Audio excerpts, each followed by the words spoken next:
Ito, nag-dryer naman ang damit. Tapos, ipaparin ko na sa taas. Itong buhay ng OFW. Hindi pa ako tapos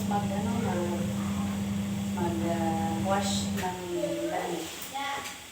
Konti na lang. Para matapos ko. Kaya ito, pag ito lang muna, yun talagang buhay ng OFW sa ibang bansa. Ano, okay na? Masaya naman kasi andyan yung mga alaga ko. Kahit na kasingkulit ko, mayroong mabait. Sana huwag niyong kalimutan ang aking YouTube channel na like or subscribe niyo ang aking YouTube channel. Sa mga ka-YouTube ko dyan, hello lahat kayo dyan, hello, kamusta? Lagi kayo mag-iingat. Ako, ito, kahit matanda na, nagsisika pa rin maghanap buhay para sa pamilya, di ba?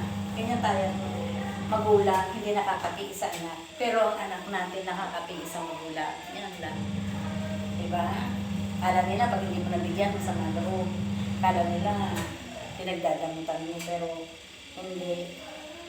Pag ang isang magulang siguro, may pangarap sa buhay at gustong makabili, siyempre, konting ipin para mabili ang gusto, para din naman sa kanila yan, di ba? Kaya mga ka-YouTube channel, sana tangkiligin yung aking mga videos, ang mga friend ko dyan, tangkiligin yung aking videos na kahit maiksi lang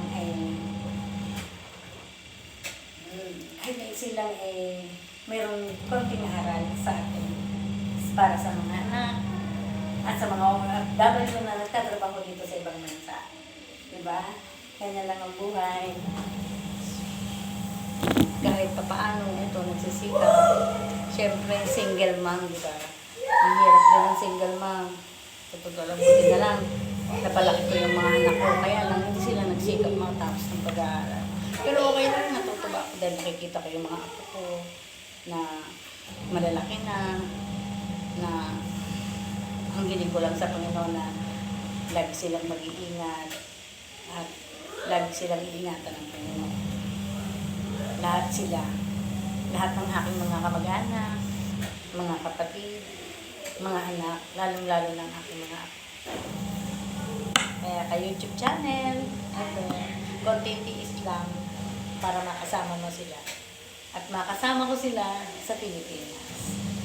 Bye-bye! See you later!